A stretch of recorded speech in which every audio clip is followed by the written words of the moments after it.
ನಮಸ್ಕಾರ. ಅದೊಂದು ಕೊಳ. ಆ ಕೊಳದಲ್ಲಿ ನೂರಾರು ಕಪ್ಪೆಗಳು ವಾಸವಾಗಿದ್ದು, ಕೊಳದ ದಡದಲ್ಲಿ ಎತ್ತರವಾದಂತಹ ಮರ. ಒಂದಿನ ಆ ಎತ್ತರವಾದ ಮರದ ತುದಿಯನ್ನು ಯಾರು ಮುಟ್ತಾರೆ ಎನ್ನುವ ಸ್ಪರ್ಧೆ ಕಪ್ಪೆಗಳ ನಡುವೆ ಪ್ರಾರಂಭವಾಯಿತು. ಅದನ್ನು ನೋಡಲಿಕ್ಕೆ ಹಲವಾರು ಕಪ್ಪೆಗಳು ಕೂಡ ಬಂದಿದ್ವು.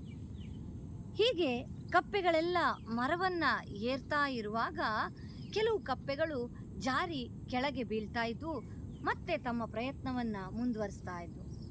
ಆಗ ಉಳಿದ ಕಪ್ಪೆಗಳು, ಸುಮ್ಮನೆ ಮೇಲ್ಹತ್ತಕ್ಕೆ ಪ್ರಯತ್ನ ಮಾಡಿ ಜೀವವನ್ನು ಕಳೆದುಕೊಳ್ಬೇಡಿ, ಇದು ನಿಮ್ಮಿಂದ ಆಗಲ್ಲ, ಕೆಳಗೆ ಬಂದ್ಬಿಡಿ ಅಂತ ಹೇಳ್ತವೆ.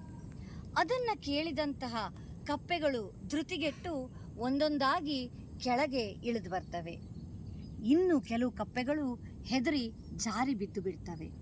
ಆದರೆ ಒಂದೇ ಒಂದು ಕಪ್ಪೆ ಮಾತ್ರ ಇಂತಹ ನಕಾರಾತ್ಮಕ ಮಾತುಗಳನ್ನು ಕೇಳಿಯೂ ಕೂಡ ತನ್ನ ಪ್ರಯತ್ನವನ್ನು ಮುಂದುವರಿಸ್ತಾ ಇರುತ್ತೆ.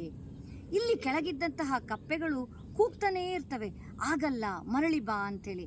ಆದರೆ ಅದು ಯಾವುದಕ್ಕೂ ಕಿವಿಗೊಡದೆ ಕೊನೆಗೆ ಮರದ ತುತ್ತ ತುದಿಯನ್ನು ತಲುಪುತ್ತೆ, ವಿಜಯಿಯಾಗತ್ತೆ. ಆ ಕಪ್ಪೆ ಕೆಳಗೆ ಬಂದಾಗ ಉಳಿದ ಕಪ್ಪೆಗಳೆಲ್ಲ ಕೇಳ್ತವೆ, ಅರೆ, ನಾವು ಕೆಳಗಿನಿಂದ ಇಷ್ಟು ಕೂಗ್ತಾ ಇದ್ವಿ, ನಿನ್ನ ಕೈಲಾಗಲ್ಲ ಅಂತೇಳಿ ಹೇಳ್ತಾ ಇದ್ವಿ, ಆದರೂ ಕೂಡ ನೀನು ಹೇಗೆ ಆ ಮರದ ತುದಿಯನ್ನು ಮುಟ್ಟದೆ ಅಂತ.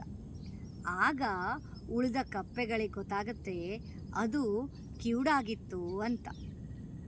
ಹೌದು ಸ್ನೇಹಿತರೆ, ನಮ್ಮ ಜೀವನದಲ್ಲೂ ಹಾಗೆ ನಾವೇನಾದರೂ ಸಾಧನೆ ಮಾಡಬೇಕು ಅಂತ ಹೊರಟಾಗ ಈ ರೀತಿ ನಕಾರಾತ್ಮಕ ಮಾತುಗಳನ್ನು ಕೇಳಬೇಕಾಗತ್ತೆ. ಆಗ ನಮ್ಮ ಆತ್ಮವಿಶ್ವಾಸ ಕುಗ್ಗಿ ಹೋಗುತ್ತೆ. ಅಂತಹ ಸಂದರ್ಭದಲ್ಲಿ ನಾವು ಕಿವುಡಾಗಿರಬೇಕು. ಹಾಗಾದಾಗ ಮಾತ್ರ ಯಶಸ್ಸಿನ ತುತ್ತ ತುದಿಯನ್ನು ತಲುಪಲಿಕ್ಕೆ ಸಾಧ್ಯವಾಗತ್ತೆ.